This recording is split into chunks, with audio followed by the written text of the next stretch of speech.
I am Artūras Gailiūnas, Ambassador of the Republic of Lithuania in the Arab Republic of Egypt since 2021.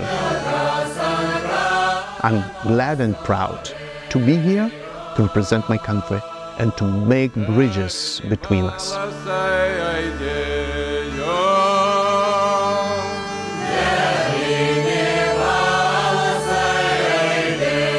I was born some 55 years ago in Kaunas, second city of Lithuania. I say city according to our standards. 500,000 is a city in Lithuania. Kaunas was a European capital of culture in 2022, very successfully, with lots of cultural events, lots of attraction, lots of attempt, and of course, the city council and the mayor used that opportunity to embellish it, to repair it, and to put the best part of European early 20th century modernism again on screen. My father was an engineer and my mother was a professor of biochemistry. So I grew up among books. Childhood under the Soviets was a bit grey, like in a movie of white and black. And back in the family we were doing two main things. We were reading and traveling around our country, using all the opportunities to travel by rivers, to travel on foot, to travel even by cars. After finishing high school, which was with the physics and maths, I was searching what should I do, and physics and maths gave perfect material and perfect instruments to study psychology. And I have graduated from psychology in Vilnius University. Vilnius, the capital of Lithuania, and the university, the oldest university in that region, searching back 500 years. Lithuanian people are hardworking. In many cases, we work too much. Of course, its other feature is a creativity. Lithuanians are creative and trying to find new ways of doing the same things. Even after 30 years of working in the same field, they try to find new ways to create a new examples of the same things they were doing before. Lithuanians are very proud of their land, are very proud of their motherland, and they're very proud of themselves. And at the same time, very curious. Lithuanians are curious people who are eager to learn whenever you land in Lithuania. And they see that you are a foreigner. It would be 2-3 people immediately approach you, ask if you need something, not in an intrusive way, and of course, first question is, where are you from and what are you doing here? Žygioja kareiviai vorą paskui vorą, ginti brangią žemę, šalį Lietuvos aide Bogas. Lithuanian culture, if said in one word, would be described as a singing culture.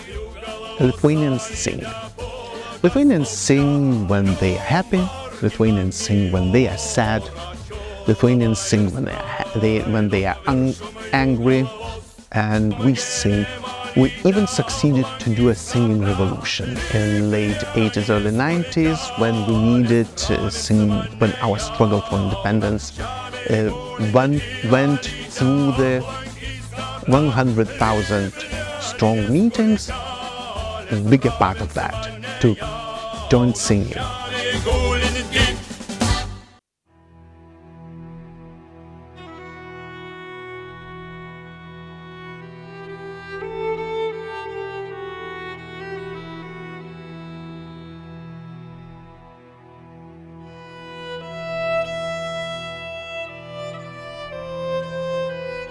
Green tourism, agricultural tourism, is the most peculiar part, most impressive part of Lithuanian tourism. A country which is famous for unhindered and unspoiled nature, and in particular green one, And I'm emphasizing it due to the fact that we have all 4 full articulated seasons, beautiful white winters, mild temperature, -5 to -10, lots of snow, all possibilities for winter sports. After that, coming spring, when everything blossoms within 2-3 weeks and nature raises up. You can see it, and traveling around the country, taking just a week, you could do it and see the best features of spring with birds coming. Those who spent their winters here in Egypt, they're coming back, returning, then full, flourishing, green, extremely green summer. We sometimes joke that in summer, Lithuania is entrance to the paradise on earth. And it's the season where most of the tourists come.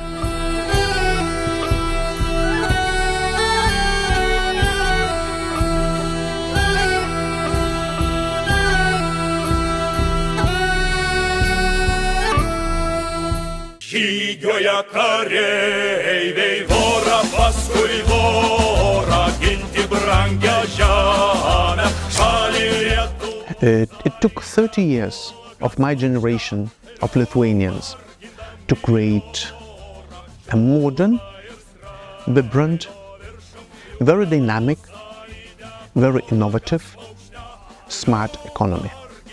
If I would say in one word, it would be smart. Coming out of the colonial state in early 90s, through very hard work and through the innovation, Lithuanians created modern, open and innovative trading economy. If you would ask about the main fields, I would say infotech, high-tech, biotech, and we'll finish with fintech. So information technologies is the basis and of our breakthrough. And to put it, and the high-tech, in particular laser and semiconductor production and creating of new products, of new technology, is what features Lithuania in modern days. The brand of Lithuania is co-create, inviting people to create together. To sum up about Lithuanian economy, I would be proud to say the 4th Industrial Revolution, Davos Economic Forum talks about, has already taken place there. And Lithuanian, if you open engine of many, many cars in Germany or in many other countries, lasers that are used there most probably were made in Lithuania, and nearly certainly were created there. So I shouldn't forget fintech, financial technologies, modern ways of doing financial operations. These companies are there.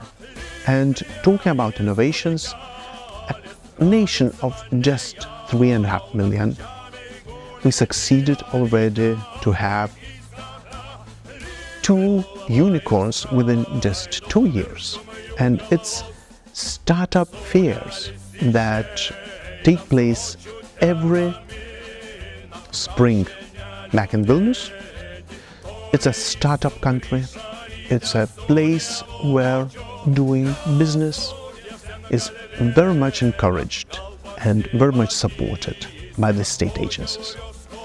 Its main cases, it's ecosystem, creation of the possibilities, creation of tax incentives, and first and foremost, very well educated labor, people who are the main investment of the country, lacking natural resources. It's the people that educate themselves, and that's where the government puts the strongest emphasis. Of course, other incentives, they take place, but here co-creation is one of the code words, helping, assisting the GovTech sector. GovTech sector, government technologies, and by the way, it's the path Egyptian government took place. And here, I know we're talking about Lithuania here, but I cannot lose the opportunity. I have to mention Minister Amr Talat is the one who speaks a very, very Lithuanian phrases. I'm really, every time speaking with him, listening to him, I feel at home. Because this is, and it's his ideas. When he speaks his mind, I hear also the echoes, it's the same. That's why his visit last August to Vilnius was so successful. Meeting the ministers, meeting the public entities, and exchanging, sharing the news, sharing the possibilities, and sharing the ideas, co-creating together. This is the essence, what we always try to say.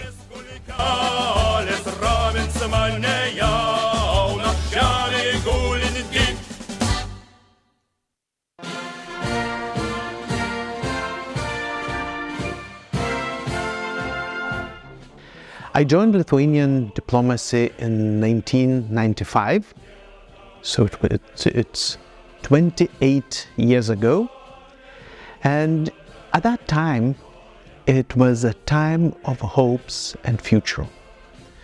Just 5 years of re-established independence, country building itself, creating itself, diplomacy creating itself too, opening of new ways of new postings, beginning of negotiations for the entrance to the European Union and to NATO, preparation for the work in the various bodies of the United Nations, working first in the neighborhood, creating good neighborly relations with the neighbors, maintaining the best possible economic links with the further countries. At the same time, really prioritizing peace and security in the neighborhood, economic prosperity in the neighborhood and in the region, and then security and prosperity in the whole world. The beginning of that, so these ideas went, they were pervasive all around the creation of the diplomatic service. Everyone was young, everyone was very enthusiastic. My first posting was the United Nations in Geneva, which is a hub of all the specialized agencies there. There are 37 international organizations, United Nations family, and also some informal, like not formalized, like World Davos Forum or European Nuclear Research Center. And doing there, working with all the different people, finding the place for the country, also in the broader world. And my first achievements there, that I did the diplomatic preparation for the Lithuanian participation in the governing bodies of the International Labour Organization and World Health Organization. Lithuanian candidates were there, were successful, we succeeded to get these positions. So my first small individual works were successful. I didn't think twice when an opportunity to apply for the post in Cairo came up. And this is what I'm really proud of. It was a natural, I would say, way, because these three cities, Rome, Jerusalem, Cairo, they are so important for the world cultural heritage, for the creation of global cultural heritage, for the global political setup. Because when we see back to the thousands of years, it's these cities, although Cairo had different names then, before Al-Madinat al-Qahira, it was Fustat. There was before On the Nile called Babylon. Memphis is next door. So it's again, this is the place when my dreams came true, when I succeeded to combine my dream of traveling, my dream of learning different cultures, my interest in history, my professional work of serving my country, and making bridges between the cultures. Here we come to the features of diplomacy, features of diplomats. So first of all, diplomacy is about communication. It is a communication. It's about building a bridge, and it's about being a bridge. And everything is based on that, and none nation lives in isolation. All the nations engaged in communication, all the nations engage in trade, all the nations engage in cultural exchange. Diplomats are the persons who do it. So it's creating bridges and being yourself a bridge. It's again challenge, and at the same time you have to be a person. You have to develop personal relations. You have to be very human to your fellow colleagues. At the same time, it's not you who is important. It is your country which is important. If I may use quotes, so one is that our strength is in our difference and not in our similarities. And the second one is, let us never negotiate out of fear, and let us never fear to negotiate.